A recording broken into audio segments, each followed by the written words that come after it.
हजुरको लागि एकदमै मिठो चिकन रोस्टको रेसिपी लिएर आएकी छु। यो चिकन रोस्ट चाहिँ प्राय जसो हाम्रो नेपालमा बिहा भोजमा जसरी बनाइन्छ मैले त्यसरी नै यो रेसिपी तयार पारेकी छु। आशा छ हजुरहरूले पक्कै पनि मन पराइदिनु हुनेछ।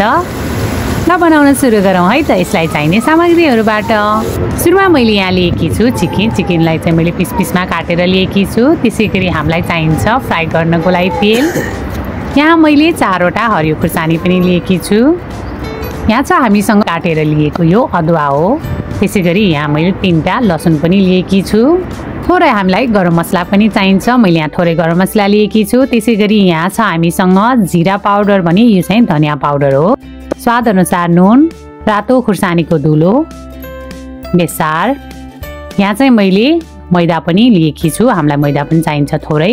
यहाँ मैले एउटा अन्डा पनि लिएकी छु र त्यसैगरी हामीलाई कागती पनि चाहिन्छ। अब सुरुमा हामी यो हरियो खुर्सानी, लसुन, अदुवालाई चाहिँ पिन्छौँ। हजुरहरूले खलमा पनि पिन्न सक्नुहुन्छ। मैले चाहिँ आज मिक्सचरमा पिन्दैछु। ल हेर्नुहोस् त, यो एकैछिनमा नि पिन्छ। थोरै पानी राखेर पिन्नु भयो भने हेर्नुहोस् त एकैछिनमा नि यो पिनेर सकिसक्छ। ल हेर्नुहोस् कति मजाले फाइन पेस्ट बनिसकेको छ हाम्रो। यो जुन हामीले लिएको मासु छ त्यो मासुमा चाहिँ भर्खरै हामीले पिनेको यो लसुन, अदुवा र हरियो खुर्सानीको पेस्टलाई राख्न सक्नुहुन्छ। त्यसैगरी बाँकी सबै मसलाहरू पनि हजुरहरूले राख्न सक्नुहुन्छ। मैले राखेँ स्वाद अनुसार नुन, मैले बेसार राख्दैछु, गरम मसला पनि राखिदिनु होला। त्यसैगरी हामीसँग यो रहेको जुन यो धनिया र जिरा पाउडर छ त्यसलाई पनि राख्न सक्नुहुन्छ। अब कतिको पिरो खानुहुन्छ त्यही अनुसार हजुरहरूले यो रातो खुर्सानीको धुलो राख्नु होला। यहाँ चाहिँ मैले कश्मिरी रेड चिल्ली पाउडर राखेकी छु। यहाँ मैले आधा कागतीको रस पनि यसलाई निचार्दै राख्दैछु। कागतीको रस पनि राखेँ मैले। अब यहाँ हामी के गर्छौँ भने यो जुन अन्डा र यो जुन मैदा छ यसलाई चाहिँ हामी पछि मात्रै राख्छौँ। सुरुमा हामी यो सबै मसलाहरू राखेर यो मासुलाई राम्रोसँग म्यारिनेट गर्छौँ। ल हेर्नुहोस् अब यो जुन हामीले भर्खरै राखेको मसलाहरू छ त्यो चाहिँ राम्रोसँग मासुमा लाग्ने गरी अलिकति टाइम लगाएर हजुरहरूले यसलाई मोल्न सक्नुहुन्छ।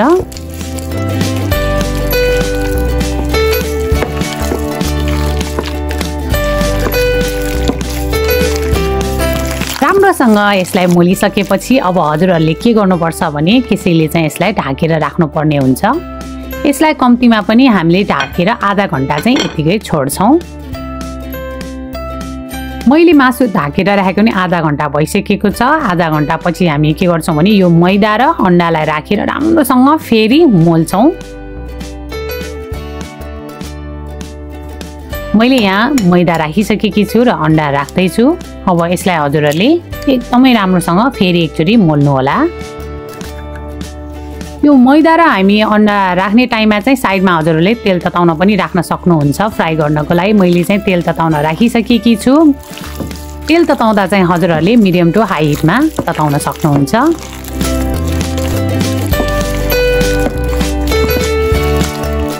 राम्रोसँग मोलिसकेको छ। अब हामी के गर्छौँ भने तेल तातेको तातेन हेर्छौँ। तेल तातिसकेको रहेछ।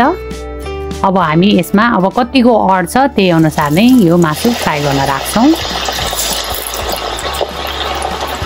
अब कतिको अड्छ त्यही अनुसार राख्न सक्नुहुन्छ हजुरहरूले।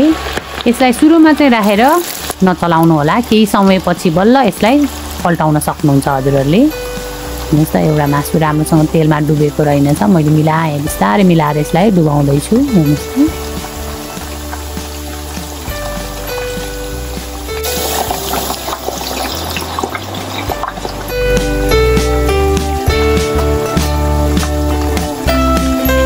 यो चिकन चाहिँ एकैछिनमा नि पाक्ने हुन्छ। तैपनि हामी यसलाई पल्टाइ चाहिँ चलाउँदै अलिक क्रन्ची नहुन्जेल, बाहिर चाहिँ क्रन्ची हुनुपर्छ भने भित्र चाहिँ यो जुसी जुसी जस्तो हुन्छ त्यस्तो नहुन्जेलसम्म हामी यसलाई पकाउँछौँ।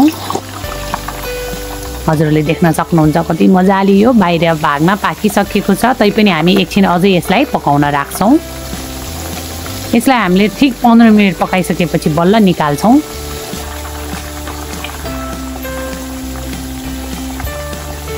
बिहा भोजमा त चिकन रोस्ट मजाले ठुलो कराईमा दन्दन्ती आगो बालेर बनाउँदाखेरि त अझै छिटो छिटो यो पाक्ने हुन्छ। अब हामीले यसरी थोरै अमाउन्टमा बनाउँदा यसरी चुलोमा बनाउँदा चाहिँ अलिकति टाइम त लाग्छ। ल हेर्नुहोस् त कति मजाले यो क्रन्ची भइसकेको छ।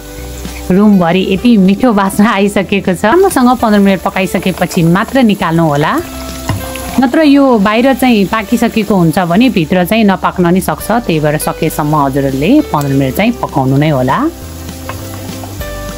हजुरहरूले देख्न सक्नुहुन्छ हाम्रो चिकन रोस्ट राम्रोसँग पाकिसकेको छ। यो 15 मिनट 16 मिनट नै भइसक्यो। म यहाँ यसलाई एउटा पेपर टावेलमा निकाल्दैछु। चिकन पिसेसहरू चाहिँ अलि ठुलो छ भने हैन, ठुल्ठुलोमा काट्नु भएको छ भने त्यही अनुसार हजुरले थोरै टाइम अझै बढाउन पनि सक्नुहुन्छ फ्राई गर्दाखेरि। यो बाँकी सबै चिकन रोस्टलाई पनि निकाल्न सक्नुहुन्छ। ल हेर्नुहोस् त मैले चाहिँ सबै निकालेर पनि भ्याइसकेकी छु। ल हेर्नुहोस् हेर्दै खाउनुहोस् त मैले चाहिँ सबै चिकन रोस्ट बनाएर पनि भ्याइसकेकी छु। यसलाई चाहिँ मैले यसरी सर्भ गरेकी छु। म हजुरहरूलाई खाएर पनि देखाउने छु। अब म यो चिकन रोस्टबाट एक पिस चाहिँ निकालेर हजुरहरूलाई नजिकबाट पनि ल्याएर देखाउने छु। ल हेर्नुहोस् यहाँ यो मासुको पिसमा रहेको हड्डी पनि मजाले फ्राई भएको छ। हजुरहरूले देख्न सक्नुहुनेछ। म यसलाई बीचबाट काटेर पनि देखाउँदैछु। ल हेर्नुहोस् मजाको पाकेको छ। अब म यसलाई खाँदैछु। एकदमै मिठो छ, बाहिरबाट क्रन्ची भित्र नरम, एकदमै मिठो छ। हजुरहरूले पनि ठ्याक्कै यसरी नै चिकन रोस्ट घरमा बनाएर साथीभाइ र फ्यामिलीसँग इन्जोय गर्नु होला।